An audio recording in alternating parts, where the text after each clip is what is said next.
Check డ్యాంల నుంచి మొదలు పెడితే ఇప్పుడు జరుగుతున్నటువంటి విధ్వంసాల వరకు అన్నింటి గురించి చాలా డీటెయిల్గా మాట్లాడదాం. మనతో పాటు విప్రకాష్ గారు ఉన్నారు. సార్ నమస్తే. నమస్కారం అమ్మ. విధ్వంసం జరిగిన దాంతోనే ఎక్కువ చెక్ డ్యాంలు అనే పేరు వింటున్నాం మనం. అసలు ఎందుకు కడతారు, దీంతో ఏం లాభాలు ఉంటాయి తెలంగాణ ప్రజలకి? వర్షం పడ్డప్పుడు ఇట్లా వచ్చినప్పుడు ఫస్ట్ ఆర్డర్ అంటారు, రెండు పాయలుగా వచ్చి ఒకటి కలుస్తుంది. అట్లనే మళ్ళీ రెండు పాయలుగా కలిసి వచ్చిన ఇంకో వాగు ఉంటుంది కదా, ఈ రెండు కలిస్తే సెకండ్ ఆర్డర్ అంటారు. అట్లాంటి ఇంకో రెండు కలిస్తే థర్డ్ ఆర్డర్ అంటారు. ఇట్లా అన్ని వాగు పుట్టిన కాడ సన్నగా ఉంటుంది, కానీ మానేరు నది ఫామ్ అయ్యే కాడ చాలా పెద్దగా ఉంటుంది, కిలోమీటర్ వెడల్పు ఉంటుంది. గోదావరి దగ్గర పోయే వరకు 2 కిలోమీటర్లు అవుతుంది. ఎందుకంటే ఇట్లాంటి వందల వాగులు వచ్చి కలుస్తూ ఉంటాయి.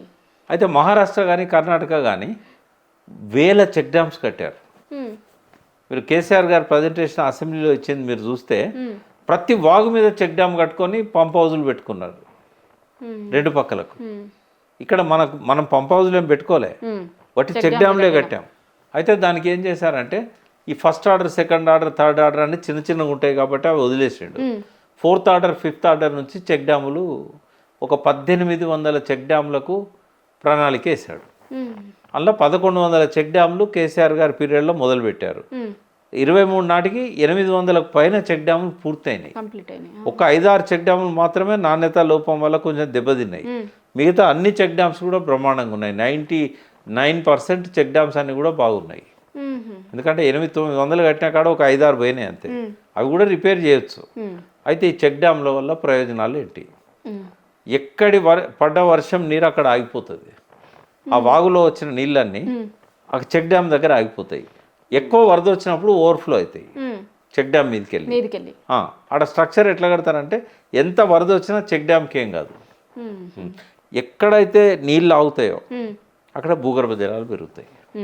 అయితే లూజ్ సాయిల్ అంతా కొట్టుకొస్తుంది. కొట్టుకొచ్చి అది ఇసుకగా మారుతుంది. అది దాని మీద ఉన్న పై లేయర్ అంతా పోయి శాండ్ మిగులుతుంది. అయితే ఎక్కడైనా కూడా వరుసగా చెక్ డ్యామ్స్ ఉన్నప్పుడు ఇసుక మేటలు తక్కువ అవుతాయి. ఎందుకు అంటే ఆ పైనుంచి వరుసగా మానేరు ఉంది. మానేరు డ్యామ్ కరీంనగర్లో ఉంది. మానేరు డ్యామ్ దాకా వచ్చిన ఇసుక అంతా మానేరు డ్యామ్ కాడ ఆగిపోతుంది. మానేరు డ్యామ్ కింద ఉన్న ప్రాంతంలో అక్కడ నుంచి ఆ చెక్ డ్యామ్ కట్టేంత వరకు ఏదైతే వరద వస్తుందో ఆ వరద చుట్టుపక్కల భూమిని కోసుకుంటూ వస్తుంది కాబట్టి కొంత ఇసుక వస్తుంది. వర్షం బాగా వచ్చినప్పుడు వరద బాగా వచ్చి దాని మీదకి వెళ్ళి వాటర్ జంప్ అవుతున్నప్పుడు ఆ ఇసుక కూడా జంప్ అయిపోతుంది. ఇట్లా పోతూ ఒక్కొక్క దగ్గర అక్యుములేట్ అవుతూ ఉంటుంది. అయితే ఈ ఇసుక కోసం ఈ దొంగలు బ్లాస్ట్ చేస్తూ ఉంటారు. ఇంకోటి చెక్ డ్యామ్ కట్టాలంటే రోడ్డు వేసుకోవాలి కదా. చెక్ డ్యామ్లు వాగు మీద ఉంటాయి. వాగు అటుపక్క ఇటుపక్క పొలాలు ఉంటాయి, భూములు ఉంటాయి. చెక్ డ్యామ్ కట్టేదాకా అక్కడ రోడ్లు ఉండవు. ఎందుకంటే ప్యారలల్గా రోడ్లు వేయలేదు నదుల పొంటి. అయితే ఈ చెక్ డ్యామ్ నిర్మాణం కోసం రోడ్లు వేస్తారు. ఎక్కడెక్కడైతే చెక్ డ్యామ్ ఉన్నాయో అక్కడికి డైరెక్ట్ ట్రక్ పోతుంది. దానికోసమని ఆ చెక్ డ్యామ్ల దగ్గర ఉండే ఇసుక కోసం బ్లాస్ట్ చేస్తున్నారు. రెండవ చెక్ డ్యామ్కు పైన కింద కూడా ఇసుక క్వారీలు యాక్షన్ పెట్టింది ప్రభుత్వం. పెట్టినప్పుడు ఆ నీళ్లు పోతేనే కదా వాడు ఇసుక తీసుకున్నాడు. ఆ నీళ్లు ఖాళీ అయితే లేవు. నీళ్ళను ఖాళీ చేయాలి తొందరగా. ఎందుకంటే ఒక్కరోజు కొన్ని లక్షల రూపాయల ఇన్కమ్ ఉంటుంది ఇసుక క్వారీలు పట్టిన వాళ్ళకి కానీ వాళ్ళ ద్వారా ప్రభుత్వానికి కానీ. ఆ డబ్బు కోసం ఇటువంటి పనులు చేస్తూ ఉంటారు. మరి దీన్ని ఎవరు కాపాడుకోవాలి? రైతులు కాపాడుకోవాలి. రైతులకు ఏం లాభం? రైతులకు ఏం లాభం అంటే చెక్ డ్యామ్ ఉన్న కాడ 1-2 కిలోమీటర్ల దూరం నీళ్ళు అవుతాయి. ఆ ఒడ్డు ఎంత ఎత్తున ఉన్నది అనేది బట్టి ఆ 2 కిలోమీటర్ల దూరం కూడా ఇటుపక్క అటుపక్క నీళ్లు తోడుకోవడానికి మోటార్లు పెట్టి పైపులు వేసి బయట పొలాలు పండిస్తారు ఇటుపక్క అటుపక్క. ఇది డైరెక్ట్ ఇరిగేషన్. ప్రతి చెక్ డ్యామ్ దగ్గర 1000 నుంచి 2000 ఎకరాలు 3000 ఎకరాలు ఈ పైపు. మీకు చెక్ డ్యామ్ దగ్గర పోతే దూరం నుంచి చూస్తే బ్రిడ్జిలు ఉంటాయి కదా అవతల దాటడానికి. ఆ బ్రిడ్జి మీకు చూస్తే ఇటో చెక్ డ్యామ్ కనబడుతుంది, ఇటో చెక్ డ్యామ్ కనబడుతుంది. మానేరు మొత్తం చెక్ డ్యామ్స్ కట్టేసిండు కేసీఆర్. మీరు నమ్మరు, 57 ఏళ్ళ సమైక్య రాష్ట్రంలో ఒక్కటంటే ఒక్క చెక్ డ్యామ్ లేదు. ఒక్కటి 57 ఏళ్ళలో ఒక్కట్లేదు. ఎందుకంటే అవి లేదు కాబట్టి 12 లక్షల బోర్లు ఎండిపోయినాయి.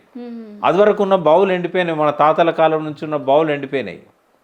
ఇప్పుడు చూస్తే పాములు ఒడ్ల మీద వారుతున్నట్టు కనబడతాయి మనకు ఆ బ్రిడ్జ్ మికెళ్ళి ఈ ఓటు చూసినా పాములన్నీ ఇట్లా ఎక్కుతున్నట్టు కనబడతాయి చెక్ డ్యామ్ల దగ్గర ఈ పైపులు అదే ఒడ్డుపండి మొత్తం పైపులే. అవతల దిక్కు పంటలు పండించుకుంటారు, మోటార్లు పెడతారు. ఇప్పుడు వాళ్ళ నోట్లో మన్ను పడ్డట్టే కదా, నీళ్ళన్నీ వెళ్ళిపోయాక ఆ మోటార్లు బందే కదా ఇక. ఒకటి ఇప్పుడు యాసంగి పంటలు లేవు ఎక్కడ చెక్ డ్యాములు పేల్చినలో, వాటర్ లేవు లేవు. ఇప్పుడు నాట్లు వేసుకునే టైం ఇది, లేవు. సెకండ్, రెండవది ఈ ఎక్కడైతే చెక్ డ్యామ్ ఉంటుందో అక్కడ నీటి నిల్వ 5-6 నెలల దాకా ఉంటుంది.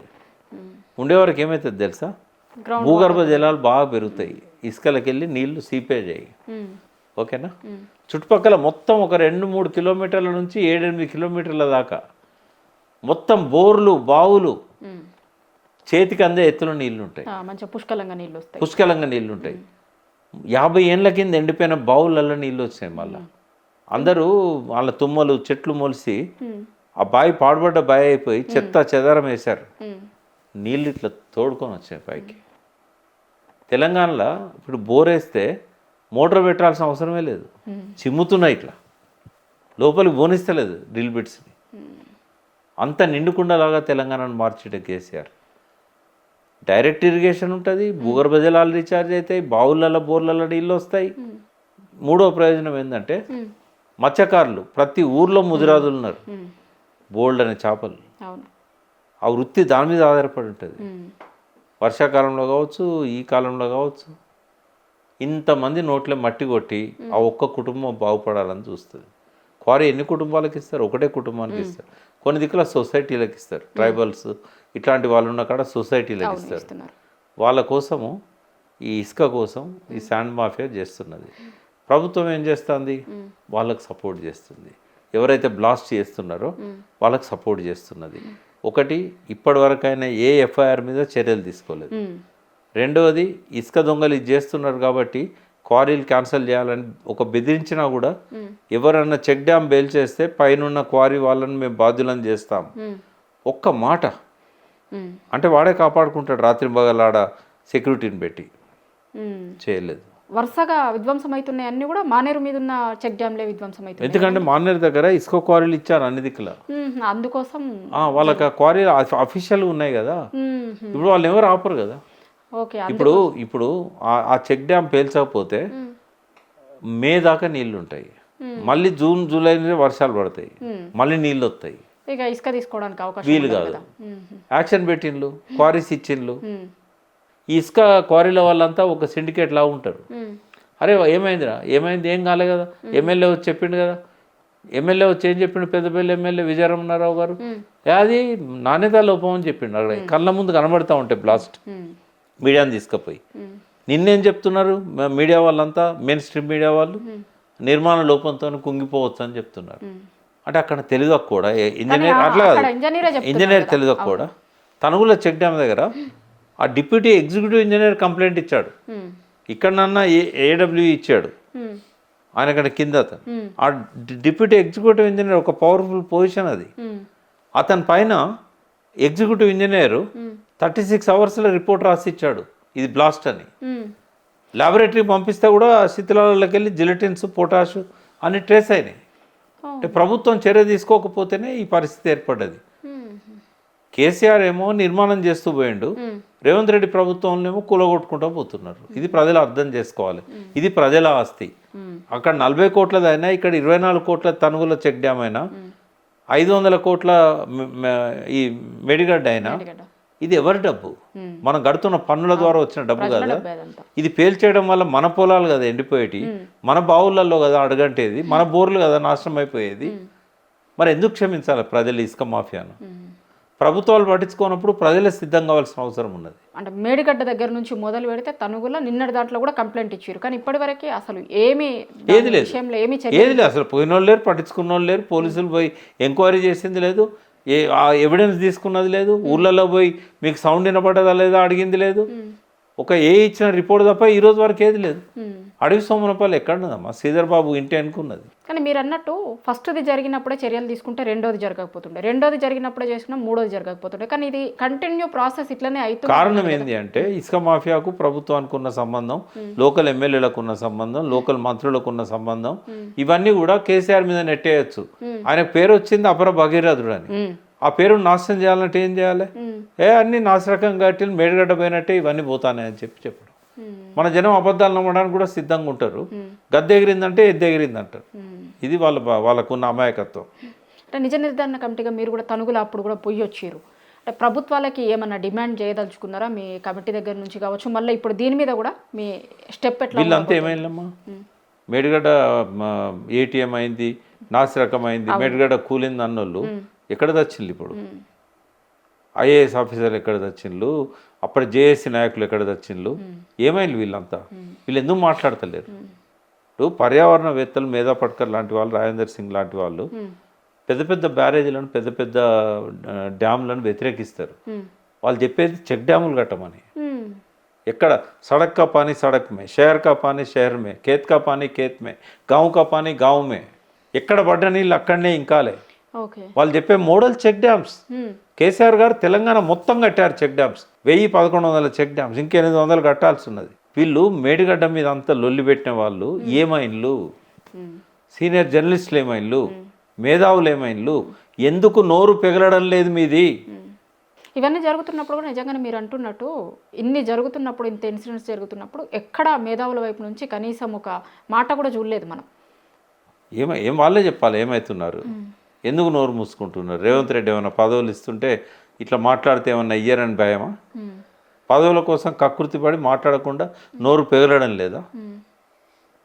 ఇప్పుడు తెలంగాణ సమాజంలో ఒకవేళ కనుక ఇట్లాంటి పట్టించుకోకపోతే వీళ్ళంతా అక్షరాస్యులే తప్ప వీళ్ళు మేధావులు కారు. వీళ్ళకి చైతన్యం లేదు. మీ తరపు నుంచి మీరు ప్రభుత్వాలను ఏమైనా డిమాండ్ చేయదలుచుకున్నారా? నేను ఒకటే అంటున్నా, ఇసుక క్వారీలను రద్దు చేయండి. ఇసుక లేకపోతే కట్టలేమా? ఆల్టర్నేటివ్ ఎన్నో ఉన్నాయి. రోబో శాండ్ ఉంది. ఇప్పుడు మొత్తం ప్రకృతిని నాశనం చేస్తున్నారు. ఇసుక తీసేస్తే నీళ్లు భూగర్భ జలాలు ఇంకవు. చెక్ డ్యాములు వేల్చేస్తే అవకాశం లేదు ఇంకా. కాబట్టి ఆ కేసీఆర్ చేసిన నిర్మాణాలు ఉంటేనే తెలంగాణ పచ్చగా ఉంటుంది. మన బోర్ల బౌళ్ళలో నీళ్ళు వస్తాయి. లేదా మళ్ళీ ఆత్మహత్యలు, మళ్ళీ దుబాయ్, బొగ్గుబాయ్, బొంబాయి, మన వలస బతుకులు. గతంలో కూడా ఏంటంటే వ్యవసాయం లేకనే చాలామంది ఉపాధి అవకాశాలు లేక చాలామంది అడవి బాట బట్టి నక్సలైట్గా మారి 10-15 వేల మంది అలా చనిపోయి ఉన్నారు. రైతులు 30-35 వేల మంది ఆత్మహత్యలు చేసుకున్నారు. దుబాయ్, బొంబాయి, బొగ్గుబాయికి పోయి కొన్ని 10-15 లక్షల మంది అవస్థపడ్డారు, గోసపడ్డారు. ఎంతోమంది శవాలై తిరిగి వచ్చారు. మరి వాళ్ళ గోస పట్టదా? అందుకే ప్రభుత్వం ఏంటంటే ఎక్కడెక్కడైతే చెక్ డ్యాములు పేలుతున్నాయో వాళ్ళకు భయం ఉండాలంటే మానేరు మీద ఉన్న అన్ని ఇసుక క్వారీలు రద్దు చేయాలి. తర్వాత ప్రతి దగ్గర సీసీ కెమెరాలు పెట్టాలి. ప్రతి దగ్గర సెక్యూరిటీ పెట్టాలి. ఎందుకు ఓడిపోయిన వాళ్ళకు, గెలిచిన వాళ్ళకు ఒక్కొక్కరికి 10 మంది 5 గన్మెన్లు అవసరమా? పంపండి, చెక్ డ్యామ్ల దగ్గర కాపులా పెట్టండి. అది ప్రభుత్వ ఆస్తి కదా, ప్రజల ఆస్తి కదా. సీసీ కెమెరాలు పెట్టండి, మానిటరింగ్ చేయండి. ఇంకోటి ప్రజలు కూడా పట్టించుకోవాలి కదా. మీరే కదా ఓట్లేసి గెలిపించిన కాంగ్రెస్, మీరు ఎందుకు పట్టించుకోవట్లేదు? ఆ బెల్ట్ అంతా కాంగ్రెసే గెలిచింది. ఆ మానేరున్న నియోజకవర్గాలన్నీ కూడా కాంగ్రెసే. ఎందుకు పట్టించుకోవట్లేదు మరి? మామూలుగా ప్రభుత్వాలకి ప్రజల ప్రయోజనాల కోసం పనిచేయడం అనేది ప్రభుత్వాల మూల సూత్రంగా ఉండాలి ఎక్కడైనా సరే. నీళ్లు, గ్రౌండ్ వాటర్, చెక్ డ్యామ్లతో ఇంతకుముందు మీరు చెప్పినట్టు మీరు మాట్లాడినప్పుడు గ్రౌండ్ వాటర్కి కావచ్చు, ఇంకా రకరకాల ప్రయోజనాలు చెక్ డ్యామ్ల నిర్మాణంతో అవుతుంది. కానీ ప్రజల ప్రయోజనాల కోసం ఆలోచించకుండా ఇసుక వాళ్ళ ప్రయోజనాలనే కాపాడడమే ప్రభుత్వాల ధ్యేయంగా కనిపిస్తుందా? మీకేమన్నా అనుమానాలు ఉన్నాయా? ఇప్పుడు ఇసుక మాఫియా డబ్బులు ఎలక్షన్లప్పుడు ఎమ్మెల్యే క్యాండిడేట్లకు ఇస్తారు కాబట్టి వాళ్ళని వాళ్ళు డిఫెండ్ చేస్తారు. రేవంత్ రెడ్డికి ఎమ్మెల్యేలు కావాలి కదా. రేపు కాంగ్రెస్ అధిష్టానం ఇంకో ముఖ్యమంత్రిని పెడతా అన్నది అనుకో, ఈయనకి ఎమ్మెల్యేల బలం కావాలి. అందుకని నోరు మీద పడాయనే ఏం మాట్లాడు. Okay sir, thank you.